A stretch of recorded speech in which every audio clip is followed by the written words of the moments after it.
सुप्रभात बच्चों, मैं आपकी हिंदी की अध्यापिका और आज हम हिंदी का पाठ 6 शुरू करने जा रहे हैं। इसका शीर्षक है चित्रपटन हमारे प्रिय त्योहार। तो चलिए शुरू करते हैं। पाठ 6 चित्रपटन हमारे प्रिय त्योहार। पहला त्योहार है होली का त्योहार। ठीक है, होली का त्योहार रंगों का त्योहार है। ठीक है, लोग एक दूसरे को रंग लगाते हैं।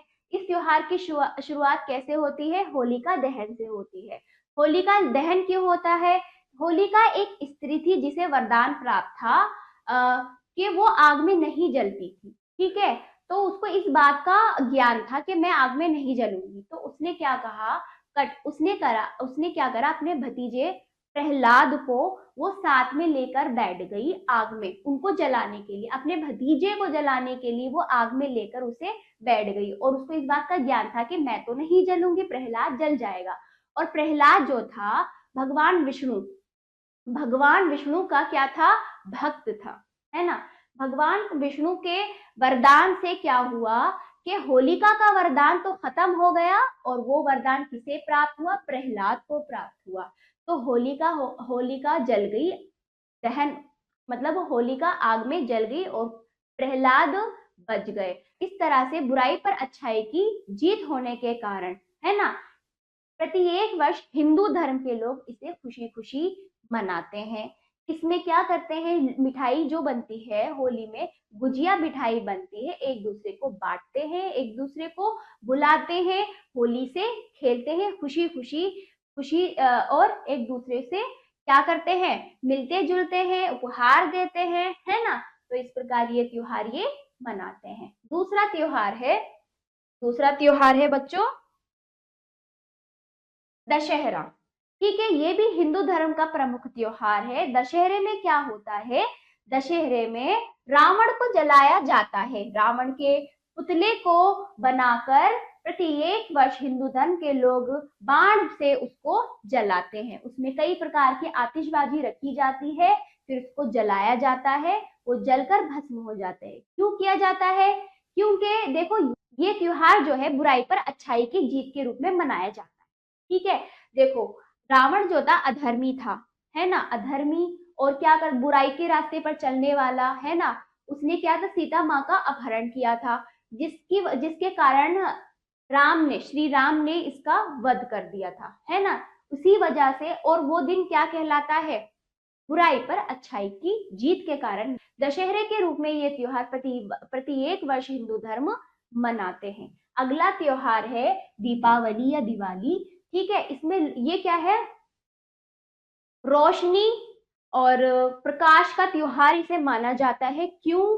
क्योंकि श्री राम 14 वर्ष के वनवास गए थे, वन यानी जंगल में वास करने के लिए गए थे, अपने राज्य और अपनी प्रजा को छोड़कर।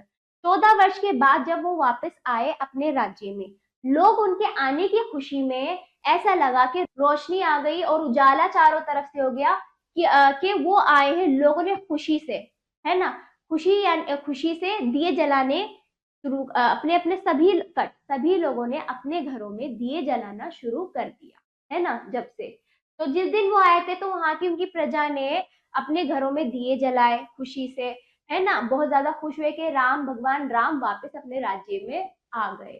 तो हिंदू धर्म दिवाली के रूप में प्रत्येक वर्ष इस त्योहार को मनाते हैं। इस त्योहार में क्या करते हैं? दिए जलाते हैं, आतिशबाजी करते हैं, है ना। इस प्रकार से छोटे छोटे बच्चे पटाखे जलाते हैं, एक दूसरे से मिलते हैं और मिठाइयां बांटते हैं।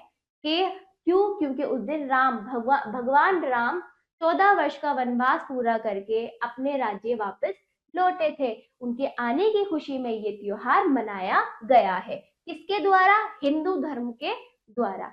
अब ये है ईद का त्योहार, है ना। ईद का त्योहार मुस्लिम धर्म का प्रमुख त्योहार है। इसे ईद उल फितर भी कहते हैं। ठीक है, और इस त्योहार में क्या होता है कि एक महीने का व्रत यानी रोजा रखा जाता है, व्रत रखे जाते हैं, बहुत कठिन प्रकार के व्रत रखे जाते हैं जिसमें कुछ नहीं खाया जाता, ठीक है, कुछ पिया नहीं जाता। एक महीने का लगातार व्रत या रोजा रखने के बाद अगले दिन ईद के रूप में बड़े खुश और उत्साह के साथ ये त्योहार मनाते हैं। ठीक है, इसमें क्या होता है, सुबह ईदगाह जाया जाता है, ईदगाह जाकर नमाज अदा की जाती है, नमाज पढ़ी जाती है। फिर नमाज पढ़ने के बाद एक दूसरे को ईद की शुभकामनाएं देते हैं, मुबारकबाद देते हैं, एक दूसरे के गले मिलते हैं। और मिठाई कौन सी बनती है? सेवइयां, शीर बनती है, खीर बनती है सेवइयों की मिठाई बनाकर एक दूसरे को खिलाते हैं, एक दूसरे को बांटते हैं। ठीक है, इस तरह से एक दूसरे को उपहार भी देते हैं। बच्चे मेले में जाते हैं, खुशी खुशी, खुशी और उल्लास का त्योहार, मीठी ईद भी कहते हैं, ये मीठी मिठास का त्योहार, ये मुस्लिम धर्म का त्योहार होता है। तो इसे प्रत्येक वर्ष मुस्लिम धर्म अच्छे से मनाता है। चलिए, और ये क्या है? गुरु पर्व। ठीक है, ये त्योहार गुरु पर्व त्योहार है, गुरु नानक जयंती भी कहते हैं। इस त्योहार में जो इनके गुरु थे, गुरु नानक, उन्होंने क्या किया? अन्याय और अज्ञानता को खत्म करने, दूर करने और ज्ञान को फैलाने की बातें लोगों को समझाई, बताई और ज्ञान ही ज्ञान फैलाया, चारों तरफ से ज्ञान फैलाया, ज्ञान का प्रकाश फैलाया। इस कारण इसे प्रकाश पर्व भी कहा जाता है। इसमें लोग क्या करते हैं? मंदिर जाकर, जो सिखों का मंदिर है, ये सिखों का प्रमुख त्योहार है बच्चों, सिखों का मंदिर है, वहां जाकर लोग क्या करते हैं? कथाएं करते हैं, लोग गीत करते हैं, है ना, गुरु ग्रंथ साहिब पढ़ते हैं, जो इनकी पवित्र क्या है? पवित्र ग्रंथ है ना। और क्या करते हैं? अच्छे अच्छे काम करते हैं, लोगों को दान धर्म देते हैं, लोगों की मदद करते हैं, लोगों को क्या करते हैं? दान करते हैं, काफी चीजें, ये अच्छे अच्छे काम करते हैं, अच्छी अच्छी बातें एक दूसरे को सिखाते हैं। ठीक है बच्चों, लंगर बांटा जाता है ना, लंगर बांटते हैं इस त्योहार के दिन। इस प्रकार ये त्योहार बहुत अच्छे से मनाया जाता है। अगला त्योहार है क्रिसमस। क्रिसमस क्रिसमस डे जो होता है, ये ईसाई धर्म का प्रमुख त्योहार है। ये 25 दिसंबर को मनाया जाता है। इस दिन बच्चे बहुत खुश होते हैं, क्योंकि उनको उपहार स्वरूप बहुत सारी खुशियों के साथ उपहार मिलते हैं। क्रिसमस ट्री एक प्रकार का ट्री बनाया जाता है, जिसका नाम क्रिसमस ट्री होता है। में कई प्रकार की चीजें, रंग बिरंगी फूल, इस प्रकार के कई प्रकार की चीजें सजाई जाती है ना, लाइटें लगाई जाती हैं, है ना। इस प्रकार ये त्योहार बहुत अच्छे से बच्चे बहुत खुशी से मनाते हैं। इस त्योहार में लोग क्या करते हैं? ईसाई धर्म के लोग केक बनाते हैं, है ना, केक बनाकर एक दूसरे को क्या करते हैं? बांटते हैं, एक दूसरे को बुलाते हैं घर में, क्या करते हैं? कार्यक्रम करते हैं कई प्रकार के, एक दूसरे से मिल बांट के ये त्योहार करते हैं, है ना बच्चों। तो ये बच्चों के लिए बहुत अच्छा त्योहार माना जाता है। बच्चे बहुत खुश होते हैं, क्योंकि उनको बहुत सारे उपहार देते हैं। चलिए, सेंटा आते हैं। सेंटा वो बच्चों के लिए क्या लाते हैं? उपहार लाते हैं। बच्चे उनके लिए बच्चे अपने मन में जो जो चीजें मांगते हैं उसे लिख कर देते हैं, फिर वो उनको इस प्रकार इस त्योहार में सेंटा बनकर एक व्यक्ति आता है और इन बच्चों को अच्छे से त्योहार उनके साथ मनाता है, और उनको बहुत अच्छे अच्छे उपहार देता है, और इनको क्या करता है? उनके लिए प्रार्थना करता है, विश करता है ना। तो ये त्योहार बहुत अच्छा माना जाता है ईसाई धर्म के अनुसार। वो प्रत्येक वर्ष उसको अच्छे से मनाते हैं। आपने क्या सीखा? लिखित प्रश्न देखिए, बहुविकल्पीय प्रश्न, सही विकल्प पर सही का चिन्ह लगाइए। पहला, होली पर हम किससे खेलते हैं? किससे खेलते हैं? रंगों से खेलते हैं। दूसरा, दशहरा दशहरा पर रावण के पुतले को कौन जलाता है? कौन जलाता है? श्री राम। तीसरा देखिए, दीपावली किसका त्योहार है? बताइए, किसका त्योहार है? रोशनी का त्योहार है ना। प्रकाश किया जाता है, रोशनी किया जाता है, दिया जला के रोशनी की थी लोगों ने। लघु उत्तरीय प्रश्न के देखिए बच्चों, निम्नलिखित के उत्तर दीजिए। पहला, होली के दिन लोग क्या करते हैं? दूसरा, दशहरे के दिन किसे जलाया जाता है? तीसरा, दिवाली के दिन क्या जलाए जाते हैं? चौथा, ईद के दिन मस्जिद में जाकर क्या पढ़ी जाती है? पांचवा देखिए, गुरु पर्व किसका प्रमुख त्योहार है? छठा देखिए, क्रिसमस कब मनाया जाता है? जैसे कि मैंने आपको चित्र पठन के अनुसार सब चीजें बताई, उसके अनुसार इन प्रश्नों का उत्तर आप देंगे।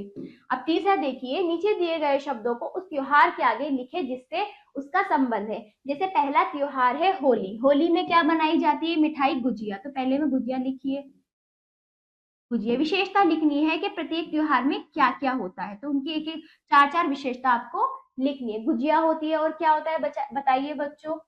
गुलाल लगाया जाता है। होली में एक दूसरे को गुलाल लगाया जाता है, जो एक रंग का नाम है ना। फिर क्या होता है? होली का दहन होता है बच्चों। क्या होता है? होली का दहन।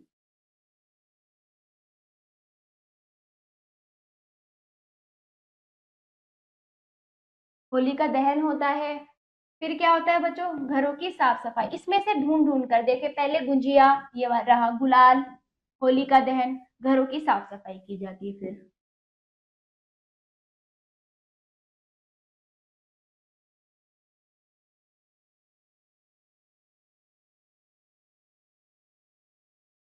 ऐसे ही दशहरा में क्या होता है, रावण को जलाया जाता है ना। और मेघनाथ को, कुंभकर्ण को, तीनों को जलाया जाता है दशहरे में, है ना। और जैसे कि देखिए, रावण को, दूसरा मेघनाथ, मेघनाथ और कुंभकर्ण को जलाया जाता है।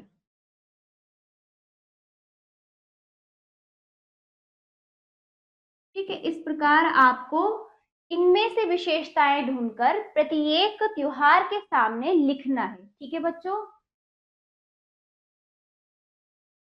चलिए, दो मैंने बता दिए, बाकी चार आप स्वयं करेंगे, ये आपका अभ्यास कार्य है, मैंने आपको समझा दिया है। अब देखिए चौथा अभ्यास, नीचे लिखे वाक्यों के सामने सही या गलत का चिन्ह लगाइए। पहला, होली के दिन दीप जलाए जाते हैं, गलत। दूसरा देखिए, दशहरे के दिन रावण, मेघनाथ और कुंभकर्ण के पुतले जलाए जाते हैं, सही। तीसरा, दिवाली के दिन घरों में रोशनी की जाती है, सही। चौथा देखिए बच्चों, ईद के दिन गुरुद्वारों में नमाज पढ़ी जाती है, गलत। ठीक है, जो गुरु है वो सिखों का जो मंदिर होता है उसे गुरुद्वारा कहते हैं। ठीक, क्या कहते हैं, गुरुद्वारा कहते हैं। देखिए बच्चों, सिखों का मंदिर गुरुद्वारा, है ना। और जो मुस्लिम धर्म का मंदिर होता है मस्जिद, है ना। और क्या, मतलब मंदिर क्या होता है, जहां जहां प्रत्येक व्यक्ति अपनी अपने अपने धर्म को पूछता है, जहां जहां वो जाकर प्रार्थना करता है, वो मंदिर कहलाता है ना। और ईसाइयों का क्या होता है, चर्च होता है। प्रकार सबके अलग अलग नाम है। पांचवा देखिए, क्रिसमस के दिन केक बांटा जाता है, सही। फिर अगला, गुरु पर्व पर लंगर में मीठी सेवइयां खिलाई जाती है, गलत। अगला, दशहरे में बुराई पर अच्छाई की जीत मानी जाती है, सही। होली के दिन गुलाल लगाया जाता है, सही। अगला, गुरु पर्व पर गुरुवाणी गाई जाती है, सही। अगला, दिवाली का त्योहार भगवान राम का वनवास से अयोध्या लौटने की खुशी में मनाया जाता है, सही। तो ये पाठ समाप्त हुआ। ठीक है बच्चों, आशा करती हूँ ये पाठ आपको अच्छे से समझ आया होगा। आप भी इस चित्र वर्णन के अनुसार और भी विशेषताएं इन त्योहारों की समझ सकते हैं, बता सकते हैं प्रश्नों के उत्तरों में, अभ्यास में। ठीक है, तो अब हम मिलते हैं अगले पाठ पर। धन्यवाद।